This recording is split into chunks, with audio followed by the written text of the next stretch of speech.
పండగ అంటే happiness, happiness అంటే అన్విత. అందరికీ సంక్రాంతి శుభాకాంక్షలు. Anvita, it's not just about building homes. At Anvita, it's about building happiness. If the US intervenes militarily, Foreign Minister Sergey Lavrov recently stated that no third party will change the fundamental nature of Russia-Iran relations.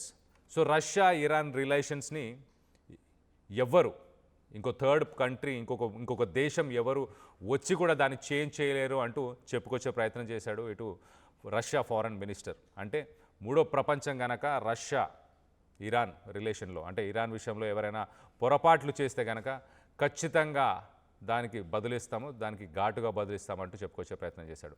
ఒకసారి మనం చూస్తే కనుక Russia Iran relationships ఒకసారి మనం చూస్తే ఇటు Iran నుంచి వచ్చే ఆయిల్ అంతా, క్రూడ్ ఆయిల్ అంతా కూడా ఇటు రష్యానే బై చేస్తుంది, దాన్ని రిఫైన్ చేసి ప్రపంచ దేశాలకు అమ్మే ప్రయత్నం చేస్తుంది. అట్ ద సేమ్ టైం ఇటు రష్యా ఇరాన్కి S-400 ఎయిర్ డిఫెన్స్ సిస్టమ్, దానికి సంబంధించిన S-400 ఎక్విప్మెంట్ని ఇటు రష్యా ఇరాన్కి అమ్ముతుంది, సపోర్ట్ చేస్తూ ఉంది.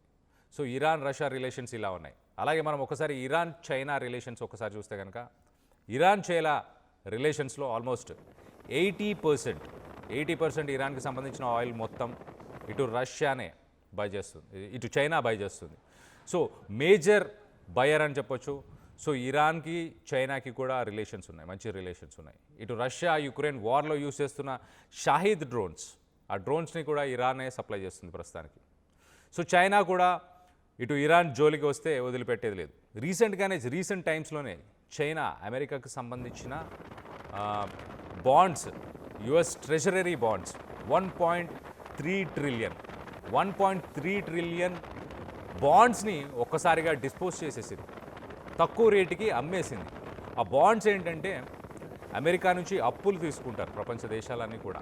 అంటే డాలర్ని డైరెక్ట్గా ప్రింట్ చేసి తీసుకునే బదులు ప్రపంచ దేశాలన్నీ ఆయిల్ని డాలర్లో కొనాలి కాబట్టి వాళ్ళు ఆ డాలర్స్ని రిజర్వ్గా పెట్టుకోవడానికి ఈ ట్రెజరీ బాండ్స్ని యూజ్ చేస్తుంటారు ప్రపంచ దేశాలు. దాంట్లో ప్రపంచ దేశాల్లో అందరికంటే ఎక్కువ అమెరికన్ ట్రెజరీ బాండ్స్ చైనా దగ్గరే ఉన్నాయి, 1.3 ట్రిలియన్.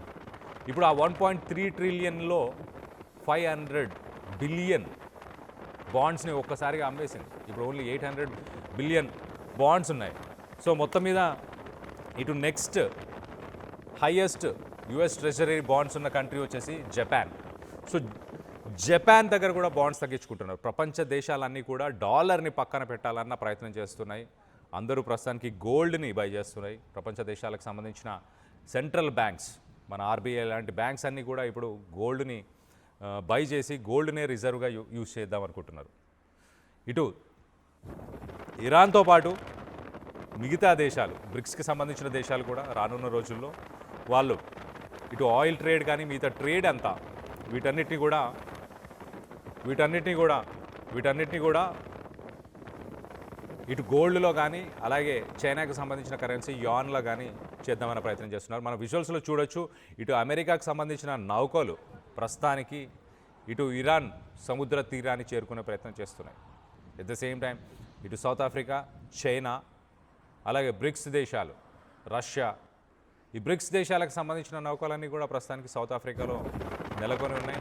అక్కడ ఆర్మీకి సంబంధించిన నావల్ ఎక్సర్సైజెస్, అలాగే ఆర్మీకి సంబంధించిన ఎక్సర్సైజెస్ ఇవన్నీ కూడా బ్రిక్స్ దేశాలు బల ప్రదర్శన చేసే ప్రయత్నం చేస్తున్నాయి. సో మొత్తం మీద రానున్న రోజుల్లోనే అతి తొందరలోనే ఇటు ఇరాన్కి అలాగే అమెరికాకి వార్ జరగబోతుంది అంటూ ఇవన్నీ సంకేతాలుగా మనం చూడొచ్చు. ఈ నావల్ ఎక్సర్సైజెస్కి సంబంధించిన విజువల్స్ ఒక్కసారి చూసే ప్రయత్నం చేద్దాం.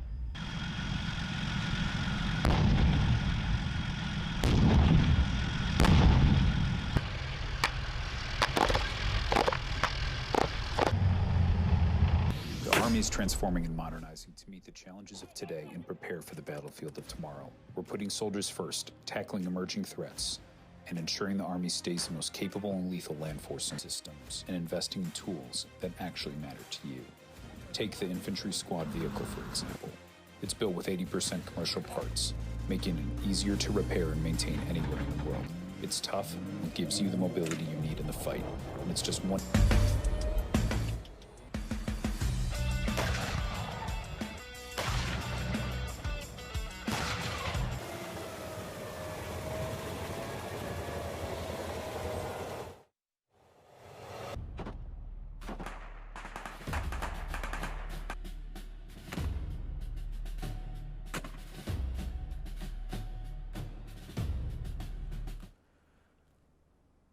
Will for piece 2026 will for piece 2026 అన్న పేరుతోని బ్రిక్స్ దేశాలు ప్రస్తుతానికి సౌత్ ఆఫ్రికాలో ఈ డ్రిల్స్ అన్నీ వాళ్ళు పార్టిసిపేట్ చేస్తున్నారు. ఈ డ్రిల్స్ అన్నీ ఎప్పటి నుంచి స్టార్ట్ అయినాయి అసలు?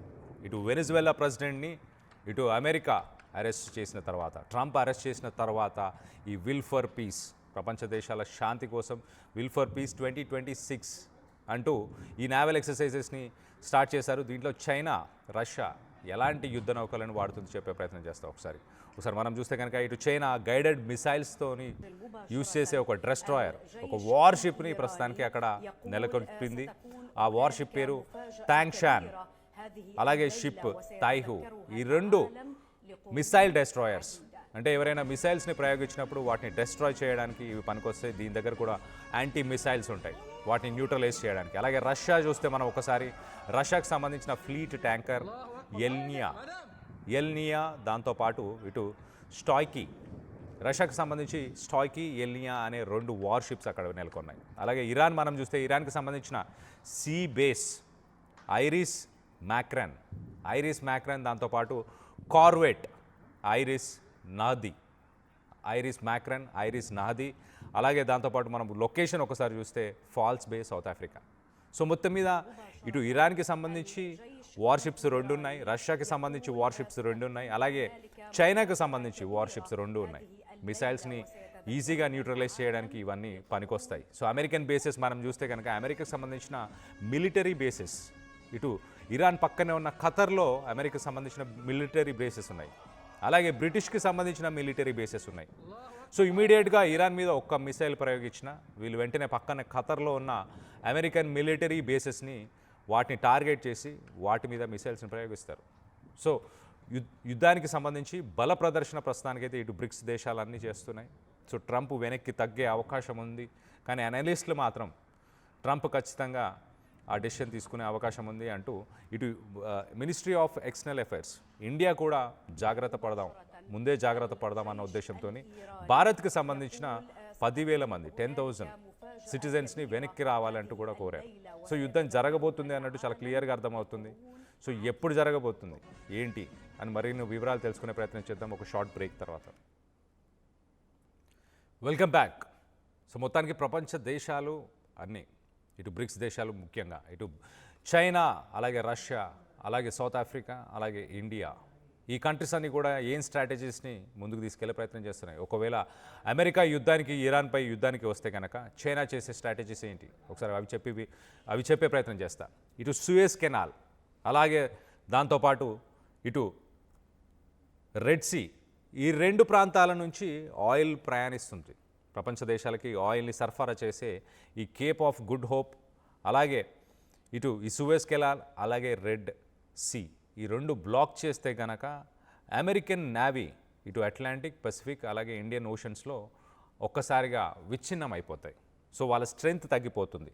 ఇటు ప్రపంచ దేశాలకి పోలీస్ మ్యాన్లుగా ట్రీట్మెంట్ ఇస్తున్న అమెరికాకి బుద్ధి చెప్పాలంటూ ఇటు చైనా ఇలాంటి స్ట్రాటజీని తీసుకొస్తుంది. సో చెల్లా చెదరగొట్టి దాని తర్వాత అటాక్ చేద్దామనేది చైనా స్ట్రాటజీ. రష్యా స్ట్రాటజీ ఏంటి? రష్యా అయితే ఇటు యుక్రెయిన్లో రెగ్యులర్గా సైబర్ అటాక్స్, అలాగే రెగ్యులర్గా వార్లో ఇన్వాల్వ్ అయ్యింది కాబట్టి నా ఆర్మీ ఆల్వేస్ రెడీ అంటూ ఇటు రష్యా చెప్పుకొచ్చే ప్రయత్నం చేస్తుంది. వాళ్ళ స్ట్రాటజీ సింపుల్, యాంటీ యుఎస్. అసలైన తొలి వెలుగు. ఫాలో వాట్సాప్ @తొలి వెలుగు అఫీషియల్.